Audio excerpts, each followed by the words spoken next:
La finance est-elle un bon choix de carrière en 2025? C'est vrai que sur Internet, je pense que, comme moi, vous êtes tombé sur énormément de personnes présentant des métiers un peu alternatifs aux métiers de la finance qui payent beaucoup, dont je parle régulièrement sur ma chaîne YouTube, comme le M&A, le private equity, etc. En disant que dans ces métiers-là, on gagne autant, voire plus d'argent en travaillant 2 fois moins. Et moi, l'objectif de cette vidéo, c'est justement de répondre à cette question, est-ce que c'est toujours un bon choix de carrière, et de vous donner les éléments en quelque sorte pour et contre le fait de travailler en finance en 2025. Dans ces vidéos, il y aura 3 grandes parties. Tout d'abord, je vais vous donner en fait les grandes tendances de la finance en 2025. Ensuite, je vais vous donner les critères qui, selon moi, rendent la finance attractive en 2025. Et puis, je vais également vous partager les défis et les réalités de la carrière en finance en 2025. Donc, il y aura en quelque sorte introduction, les points positifs et les points négatifs. Et en conclusion, je vais un peu faire la comparaison avec les autres carrières que vous pouvez avoir, qui ne sont donc pas en finance, mais que vous pouvez bien entendu faire aussi. Pour moi, il y a 2 grandes tendances en 2025 qui vont un peu changer, casser les codes de la finance, qu'on commence justement à voir et donc il faut avoir en tête parce que ça va potentiellement changer la manière dont vous allez travailler justement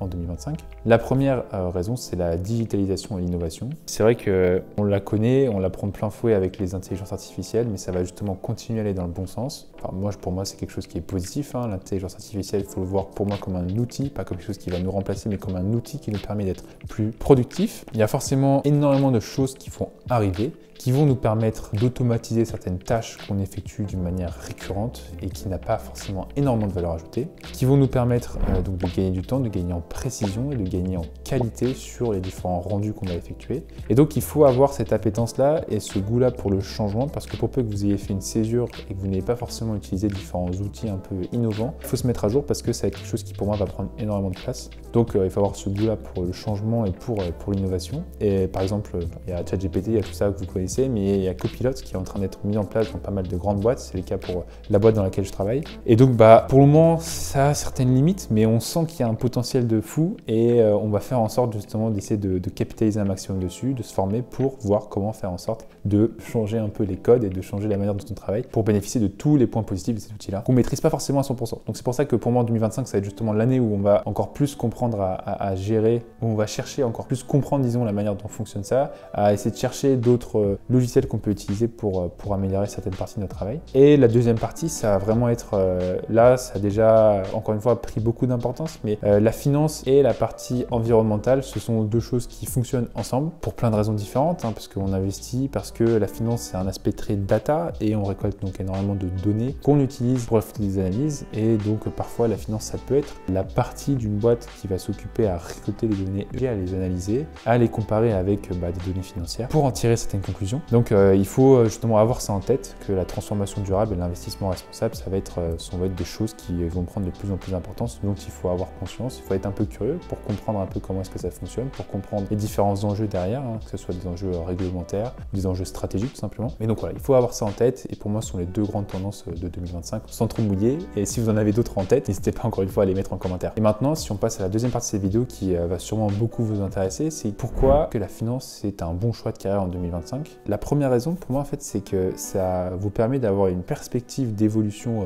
professionnelle, une perspective de carrière qui est assez gigantesque. Alors bon, je veux dire que quand on effectue un métier comme du M&A, ça nous ouvre énormément de portes. Si on veut continuer dans la finance, on peut aller en investissement, on peut aller dans une direction financière. On a énormément de différentes possibilités. Si on veut monter une boîte, on aura tellement d'entrepreneurs, si vous restez quelques années en M&A, que vous allez développer énormément de compétences. Alors bien sûr, vous développez moins de compétences que si vous montez votre propre boîte, mais quand même, ça permet d'avoir un premier goût sur l'entrepreneuriat. Si vous voulez avoir un aspect plus stratégique, vous pouvez également aller en direction stratégique d'une grosse boîte, vous pouvez également aller en start-up, vous pouvez également parfois prendre la direction d'une start-up. Vous avez énormément d'opportunités, vous avez énormément de potentiel de carrière que vous allez pouvoir effectuer si vous faites du M&A. Si vous allez encore peu dans une grosse boîte, pareil, généralement la finance, c'est un métier qui est au centre de tout. Donc vous allez travailler avec énormément de parties prenantes, que ce soit des personnes qui sont dans le secteur achat, dans la division achat, en marketing, en stratégie, toute la partie CEO, etc. Enfin bref, vous êtes vraiment au centre de tout. Tout le monde gravite autour de vous. Alors je dis pas que vous maîtrisez tout, loin de là, mais je dis juste que ça vous permet de rencontrer beaucoup de personnes et ça vous permet donc de vous faire connaître. Si vous n'êtes pas mauvais, si vous êtes bon même aussi, vous allez potentiellement dans les grands groupes, si vous êtes considéré comme entre guillemets un talent, vous allez avoir l'opportunité de tester d'autres métiers si bien sûr vous en avez l'envie. Donc pour moi c'est un excellent moyen de se faire connaître connaître et de développer des compétences, d'être curieux, d'aller poser des questions aux différentes équipes avec lesquelles vous allez travailler pour potentiellement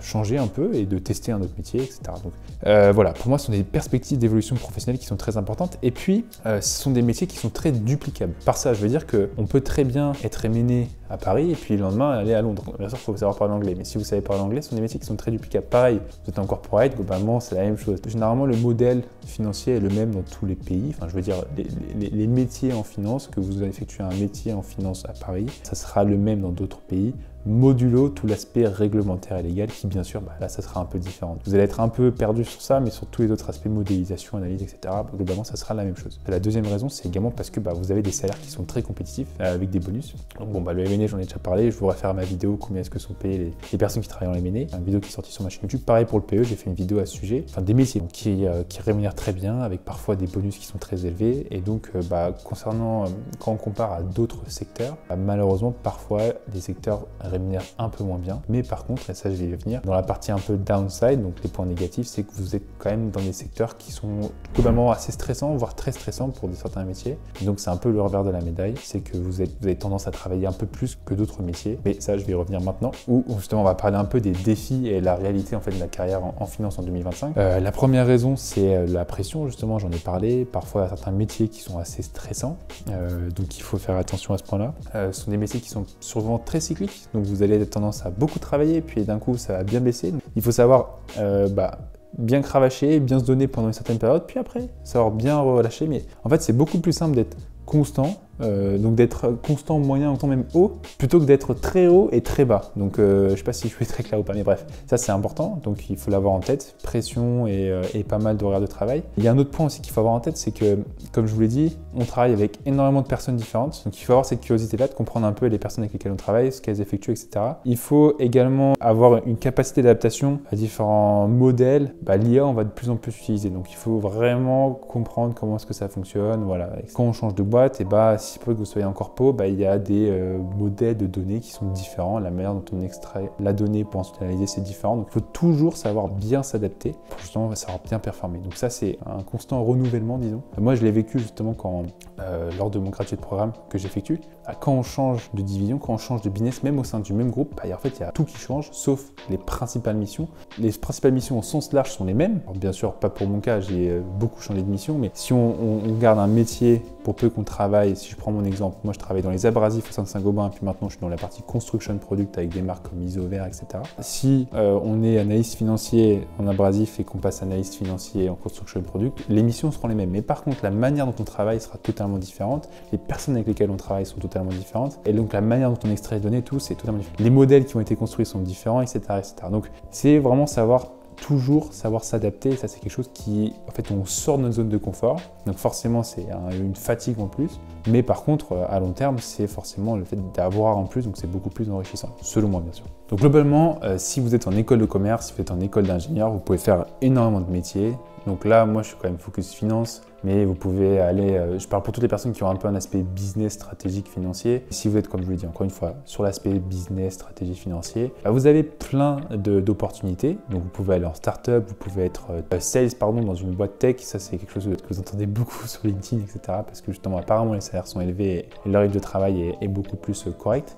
Mais selon moi, la finance, alors ça dépend bien sûr de vous, ça dépend de votre appétence, mais selon moi, ça reste quand même un excellent métier et ça reste un excellent choix pour faire carrière en fait en 2025. Si je résume un peu ce que j'ai dit, les pour, c'est justement l'aspect opportunité de carrière à l'échelle mondiale, une industrie qui est en pleine mutation, mais donc il y a énormément d'opportunités et globalement des salaires qui sont très compétitifs. Il y a énormément d'autres points, mais ce sont entre guillemets les principaux points que j'ai relevés. La partie un peu contre, ce sont les horaires qui sont longs, c'est un environnement qui est parfois assez stressant, il y a des exigences qui sont très élevées et il y a un besoin de formation en continu également. Pour moi, ça reste un très bon choix de carrière en 2025. Ça dépend également de la capacité, comme je vous l'ai dit, de votre capacité à s'adapter aux nouvelles tendances et aux exigences de ce secteur. Mais globalement, si vous avez envie, si vous êtes attiré par ce secteur-là, que ce soit en corpo, en PE, bref, peu importe, allez-y parce que ce sont des super métiers dans lesquels vous allez apprendre beaucoup et qui devraient globalement vous plaire. Voilà, j'espère que cette vidéo vous aura plu. Si c'est le cas, n'hésitez pas à liker, à vous abonner à ma chaîne YouTube, ça me ferait vraiment super plaisir. Je vous dis à très vite pour de nouvelles vidéos. À la prochaine.